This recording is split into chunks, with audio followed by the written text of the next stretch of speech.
Hey tubers, welcome back for another adventure. So in this video we are going to work on the 1984 200S, ATC200S. And if you guys remember, it had a flat front tire. I replaced the front tire, and when I put it back together again, I put it together backwards. This piece should be swung around to here. The other problem with this is the front forks are seized, so I'm going to change out the front forks. And there's a few things you need to pay attention to as you're doing this, and I'll go through that. I also just happened to buy a set of brakes, so we're going to install those also. So we're going to do a fork job and a brake job. So to do this work, obviously you're going to have to jack up the all-terrain cycle. And the second thing is, when you take this apart, there's a lot of ball bearings in there, and you want to be careful not to lose those. I recommend starting out with as clean a floor as possible, and I'm going to show you a little trick with some Gorilla Tape. To take the forks off, it's a matter of loosening up these four 10mm, and then don't take them off completely. Spinning this off until it disconnects from the far side, right there where it comes through, right, and then you finish pulling the axle out, wiggle this, and it drops through. Some of them have spacers right there, so be careful not to lose this. This kind of uses the brake assembly to do the spacers. Some of them also have spacers inside the brake assembly, so pay attention when you tear it all apart. Once the front wheel is off, right, that and that bolt takes the top plate off, and I'm going to do all that, then I'll turn the camera back on and we'll look at it together again. So I went through the hoard, and I didn't have to go far to find a set of shocks ready to go on here. And the first thing you want to do is make sure that they move, right?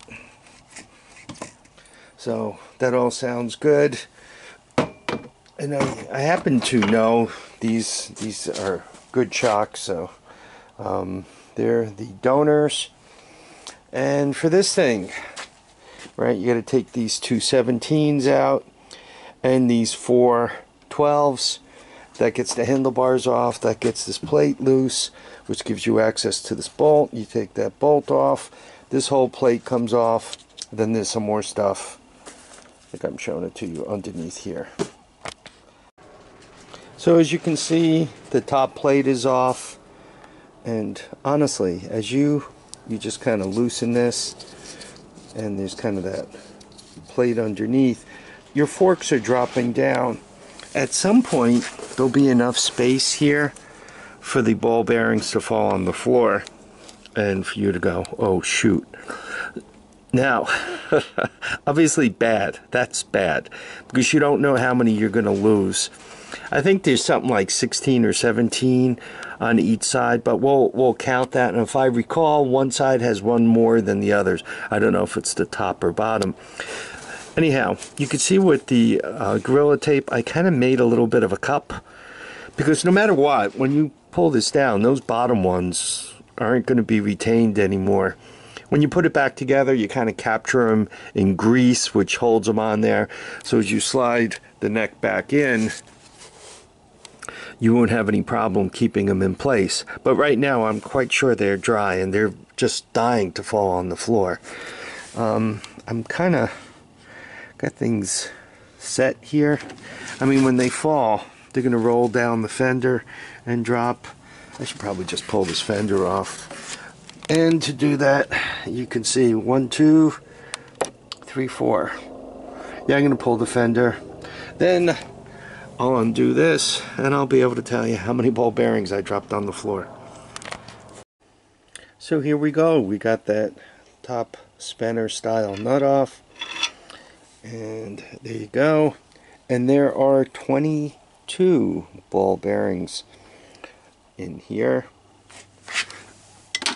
Put everything in there. Now, as you look at this, there's one of two ways of handling it.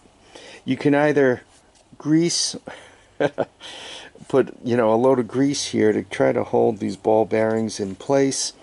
My experience is when you take that out, one or two are gonna kind of get grabbed somehow and fall out. So I personally recommend taking them out. I segregate the ones from the top here and the ones from the bottom, because once again, if I recall, either top or bottom has one more ball bearing than the other, so you really can't be sure which is which. So now you have to handle 22 of these tiny little things. You probably want to clean up the grease cup and all that other kind of stuff too. Why go through all this trouble taking it apart than leaving grit in there that's going to chew things up? So let's do a decent job. Anyway, I'm going to fish those out one at a time.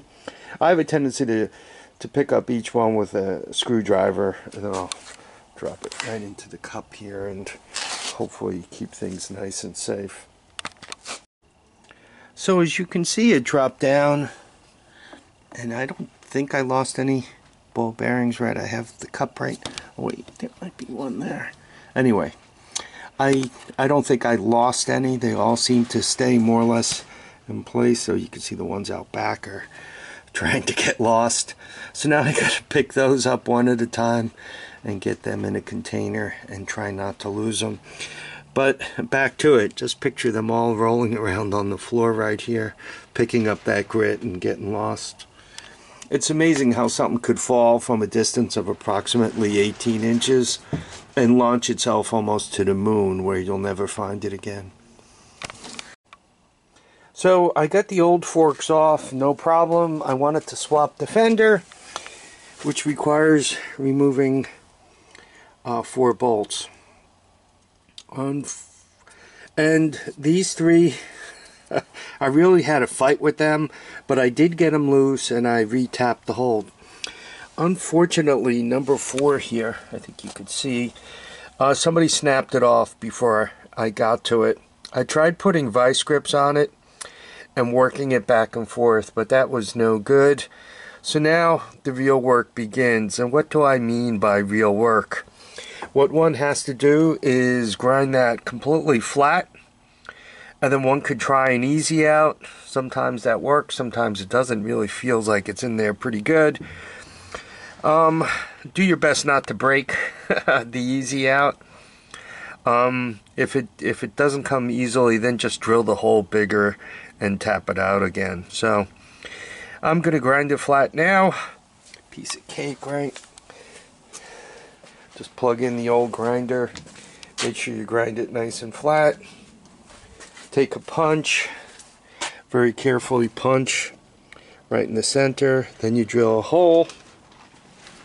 To figure out what size hole to drill, should you be tapping it out? Right. It is a 6x1, which says drill a 5mm hole, and a 5mm hole is actually 13/64. So that's where one has to go. I think what I'm going to try to do, though, I'm going to clean it up, drill a 1/8 inch hole, and try to easy it out before I go through the trouble of drilling a little bigger and tapping it.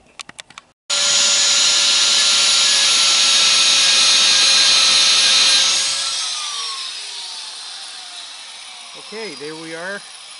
We ground it nice and flat. Next thing is positioning the center hole dead center.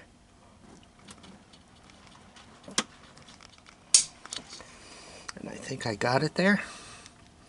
So I'm going to improve on that a little bit and start the drilling.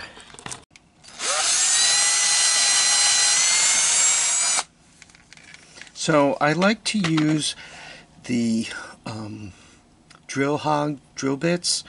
A lot of people pick on them, say they're made in China and they're just junk, but generally speaking I have pretty good luck with them.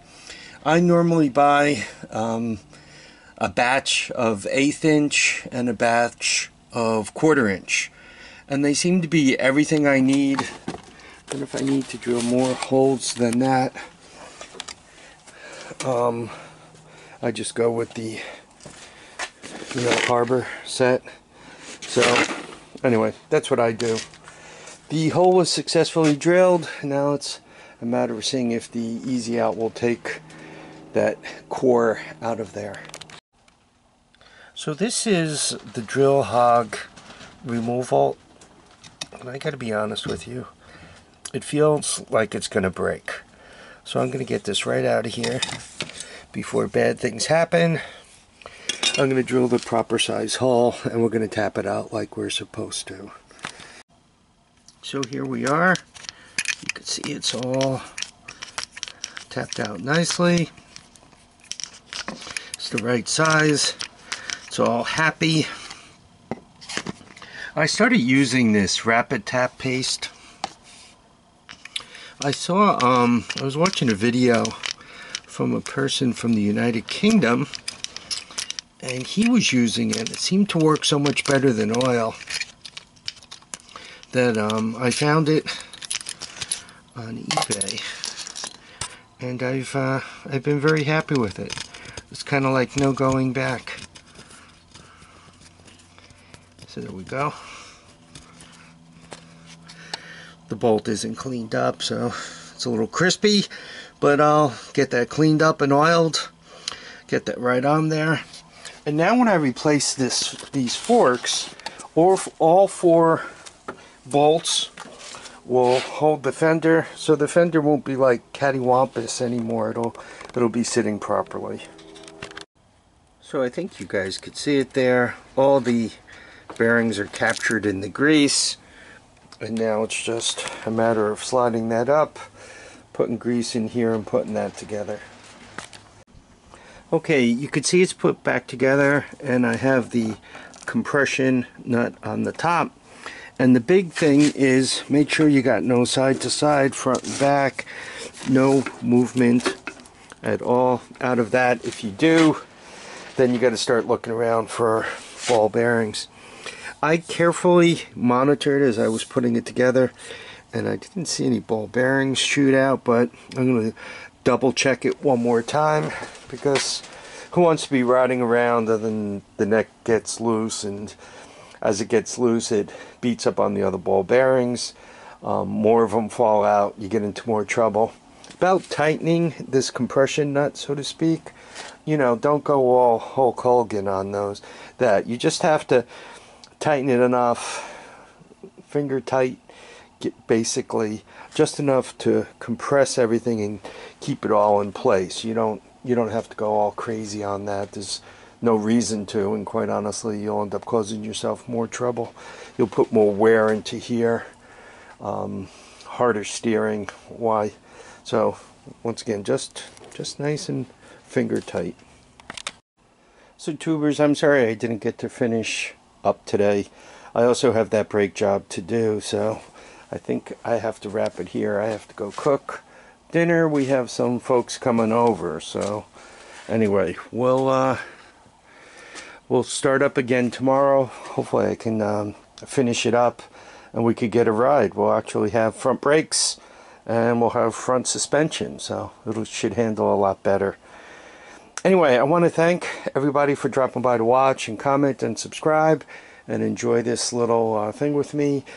If I didn't have to mess with the broken bolts and go fetch and drill bits and all that, I could have easily finished the brakes in this today. I've been working on this thing, probably about 5 hours, give or take a little bit.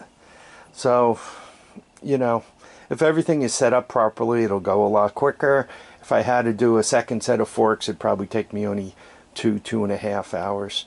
So it's just a matter of how frequently do you do this kind of stuff. Anyway, I want to thank everybody for dropping by to watch and comment, subscribe. Please remember to keep your feet down, your head up, and get out and enjoy each and every day. Bye now.